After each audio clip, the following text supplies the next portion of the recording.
Good morning students. कई students ने ये बोला था कि भी सर आप एक लॉग और एंटी लॉग समझाने की वीडियो डाल लें आप, तो उसके रिगार्डिंग मैं आज एक वीडियो बना रहा हूँ बेटा, जिसमें हम लॉग और एंटी लॉग निकालना सीखेंगे। इसके मैं 3 क्वेश्चन डिस्कस करूँगा, बाकी आप इन्हीं से आपको समझ आ जाएगी हम लॉग और एंटी लॉग कैसे निकालते हैं। सबसे पहले तो बेटा लॉग की ज़रूरत क्यों पड़ी, क्या हमें इसका फ़ायदा है क्या नहीं। फ़ायदा तो बेटा ये है, कई बार ना हमारे पास जब हम कंपाउंड इंटरेस्ट या एन्युटी का चैप्टर जब करेंगे तो हमें कई बार जो कि हमारे पास क्या फार्मूला होता है 1+r/100 raise to power t. अब r की वैल्यू आपको पता है कुछ भी है, जैसे मान लो r की पावर 5 है, r की वैल्यू 5 है, 5% पर ईयर है, तो 5/100 आएगा। 5/100 आएगा तो वो क्या बन गया 0.05 बन गया। जब आप उसको 1 में जोड़ोगे तो 1.05 बन गया।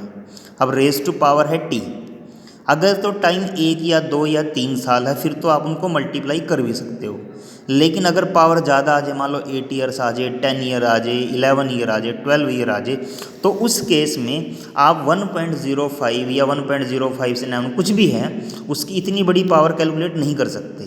तो हम जब भी हमारे पास ऐसा कोई क्वेश्चन आता है तो हम उसको क्या करते हैं, उसकी वैल्यू जो निकालते हैं वो निकालते हैं लॉग से। लॉग की वैसे तो 3 ही बेसिक प्रॉपर्टी है, जब भी 2 नंबर्स मल्टीप्लाई हो रहे हों और हम उस पर लॉग लगाएं तो वो प्लस में बदल जाता है। अगर 2 नंबर डिवाइड हो रहे हैं फिर हम उस पर लॉग लगाते हैं तो वो माइनस में बदल जाता है। यानी कि लॉग m इंटू में n की वैल्यू होती है log m प्लस n, और log m डिवाइड में n की वैल्यू होती है log m minus log n। एक सबसे इम्पोर्टेंट प्रॉपर्टी जो लॉग की होती है, अगर किसी नंबर की कोई भी पावर है और हम उस पर लॉग लगाएं तो वो पावर क्या आ जाती है, आगे आ जाती है। तो सबसे पहले हमें क्वेश्चन डिस्कस करते हैं। मैंने ले लिया let x is equal to 1.059 raise to power 20। मुझे इस 1.059 की पावर 20 की वैल्यू निकालनी है। आप अपने कैलकुलेटर से, सिंपल वाले कैलकुलेटर से ये वैल्यू कैलकुलेट नहीं कर सकते, और आप खुद मैथमेटिकली तो कर ही नहीं सकते। तो इसका हमारे पास क्या सोल्यूशन बनता है, हम इसका लेते हैं दोनों तरफ log. Take log on both side. ये जो भी आपके पास बेटा, एक चीज़ और मैं क्लैरिफाई कर दूं, लॉग ना 2 तरह से होता है। एक तो लॉग जिसका बेस 10 होता है, एक लॉग जिसका बेस ई होता है। आपके 8वें या 9वें चैप्टर में जो भी लॉग वो दोनों तरफ ले रहा है उसका बेस है 10।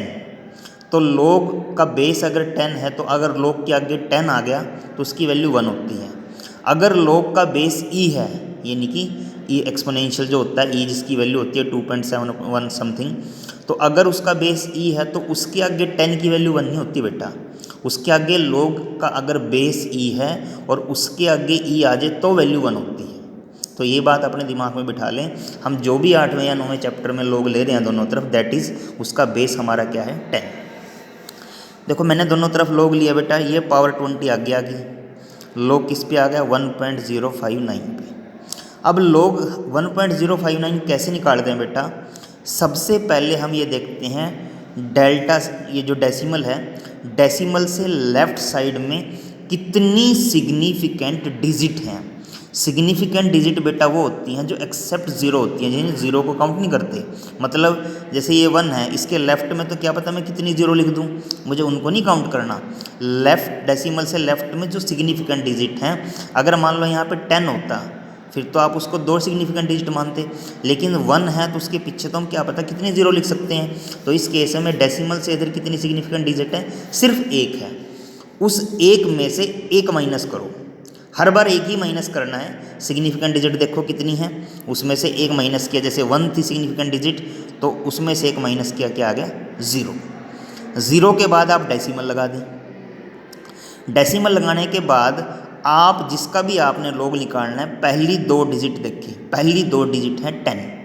आपकी बुक के पीछे एक लॉग टेबल दी हुई है, उस लॉगरिथमिक टेबल पे आप जाएं। जैसे ये मैंने कैमरा दिखाया आपको लॉग टेबल, ये 10 ऐसे शुरुआत हो रही है। आपके पास क्या है, 10 के बाद नेक्स्ट डिजिट है 5, उसके बाद है 9। आप क्या करें, 10 वाले कॉलम में पहले तो जाएं 5 पे। 5 पे आपको मिला 0212, ठीक है। आपने 0212 को यहाँ लिख लिया मैंने, साइड में रफ साइड में लिख लें आप। फिर उसके बाद का डिजिट है 9। आप चलते जाएं, ये मीन डिफरेंस वाले जो कॉलम है ये 1 से शुरू हुआ 9।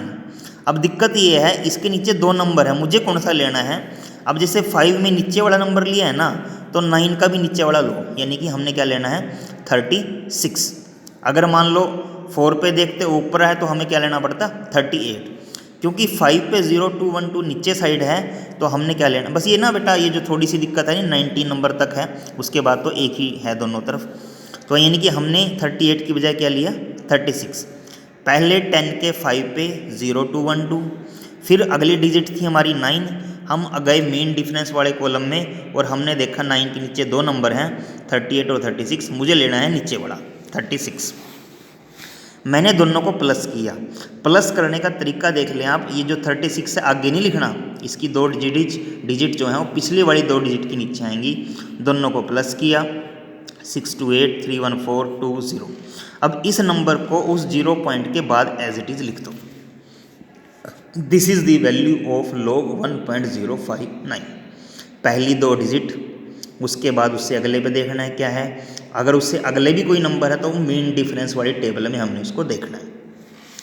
20 से मैंने इसको मल्टीप्लाई किया, मेरे पास आया 0.496। फिर मुझे किसकी वैल्यू निकालनी है x की। अब जब भी ये log मुझे काटना है ना, तो मेरा इसके काटने का एक ही समाधान है, मैं दोनों तरफ लेता हूँ anti log. Anti log log को ख़त्म कर देता है। एंटी लॉग किसके ऊपर आ जाएगा 0.496, इसके पीछे मैं 0 लगा सकता हूँ, मैंने लगा दी, कोई दिक्कत नहीं। अब एंटी लॉग कैसे निकालते हैं, आप डेसिमल से इधर ये देखोगे कि क्या है। log में हमने देखा था कितनी सिग्निफिकेंट डिजिट है, यहाँ पे हम देखेंगे क्या है, 0 है। 0 में एक जोड़ा, वहाँ पे एक माइनस किया था, यहाँ पे एक प्लस किया, उस 1 को सर्कल करके रफ वाले पेज पे लिख लो। फिर आपने क्या करना है, पीछे आपके एक एंटी लॉग की टेबल भी दे रखी है बेटा। एंटी लॉग की टेबल में पॉइंट के बाद डेसिमल के बाद दो नंबर लो 49। ये जैसे आपके पास ये एंटी लॉग की टेबल आ गई, एंटी लॉगरिथमिक की, यहाँ 0.9 की एक टेबल दे रखी है। 0.9 के बाद की डिजिट है हमारे पास 6। आप 6 वाले कॉलम में जाओ, आपको मिलेगा 3133। अगर 6 के बाद की जो डिजिट है वो 0 है। अब क्योंकि मेन डिफरेंस में हमारे पास 0 वाला कॉलम है ही नहीं, तो हम कुछ नहीं देखेंगे, सिर्फ हमने क्या देखना था 0.49 के 6 पे। अगर 0 के अलावा कुछ और होता तो हम उसको देखते, उसमें ऐसे ही प्लस करते जैसे हमने log निकालने के लिए किया था। तो हमारे पास क्या था 3133। अब ये जो 1 मैंने सर्कल करके लिखा हुआ था, इसका क्या यूज़ होता है बेटा, जो ये नंबर आपके पास आया, लेफ्ट साइड से एक स्टेप चलो, डेसिमल लगा दो। यहाँ अगर 2 होता तो 2 स्टेप चलते, 31 के बाद डेसिमल आता। 3 होता तो 3 स्टेप चलते, फिर डेसिमल आता। 4 होता फिर 4 स्टेप चलते, फिर डेसिमल आता। अगर 5 होता तो एक 0 लग जाती, फिर डेसिमल आता। अंडरस्टूड। तो हमारे पास 1.059 की पावर 20 की वैल्यू क्या आई 3.133। ठीक है ना। एक बात और बेटा छोटी सी ध्यान रखना, जैसे जैसे हमारा नंबर बढ़ता है ना, log एंटी log से जो वैल्यू हम निकालते हैं ना, उसकी वैल्यू में थोड़ी बहुत फ्लक्चुएशन आती है। क्यों? क्योंकि हमारा log एंटी log निकालते टाइम बेसिकली हम 4 ही डिजिट का यूज़ करते हैं, पहली 2 डिजिट, उससे अगली, फिर उससे अगली। इस वजह से डिफरेंस थोड़ा बहुत आ जाता है, तो उसको आप ऐसा मत सोचें कि बहुत बड़ी बात हो गई। ठीक है, हम 2 क्वेश्चन और डिस्कस करेंगे। मैंने अब लिया x is equal to 22 raise to 0.57 raise to power 40। ये बेटा एक बहुत बड़ा नंबर आएगा, बट फिर भी मैंने इसको करवाया है, क्यों? ताकि आपको पता लगे कि भी हम कैसे करते कैसे हैं।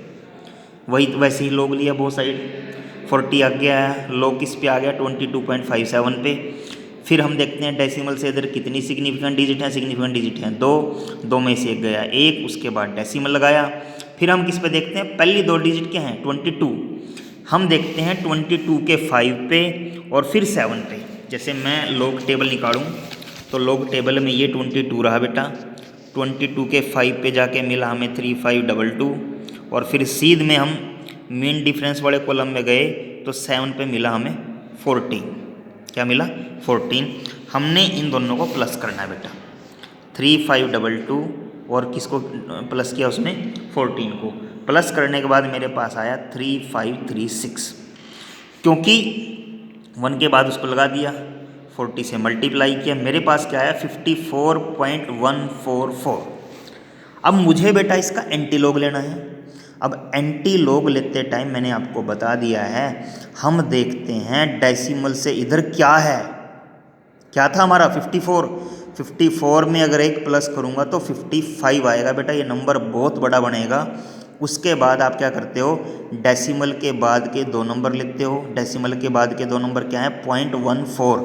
अगर आप एंटीलॉग वाली टेबल में 0.14 के 4 पे देखते हो तो हमें मिलता है बेटा 1393। 0.14 के 4th में मिलता है 1393। अब इस 1393, अब इस 55 का क्या काम आएगा बेटा, 1393 के इधर से चलना शुरू करो, 1 2 3 4, क्योंकि हमें 55 डिजिट लगानी है तो हम बेटा जीरो लगाते जाएंगे। कितनी जीरो लगेंगी, 51 जीरो लगेंगी इस नंबर के पीछे। जो वैल्यू आएगी वो किसकी वैल्यू आएगी, 22.57 रेज़ टू पावर 40। मैंने पहले ही कह दिया था बेटा ये नंबर बहुत बड़ा आएगा, बट फिर भी मैंने समझाने के लिए आपको ये करवा दिया। 55 का क्या यूज़ होएगा बेटा, जो भी नंबर आपने ये 1393 निकाला है, इस 1393 के पीछे 51 जीरो आएंगी, तब जाके टोटल कितनी सिग्निफिकेंट डिजिट बनी, 55। इसका मतलब है हमारी एक्स की वैल्यू इतनी बड़ी आएगी। एक क्वेश्चन और जल्दी से डिस्कस कर लेते हैं बेटा। x इज इक्वल टू 9.571, वही वैसे ही हमने दोनों तरफ लॉग लिया। लॉग लेने के बाद बेटा 8 आगे आ गया, log 9.57। डेसिमल से इधर एक सिग्निफिकेंट डिजिट है, उसमें से 0 माइनस किया तो 0 आ गया। 0 के बाद हमने डेसिमल लगाया। हम देखेंगे 95 के 7 पे और फिर 1 पे। 95 के 7 पे हमें मिला बेटा 9809, 1 पे हमें मिला था 0, दोनों को प्लस किया तो 9809।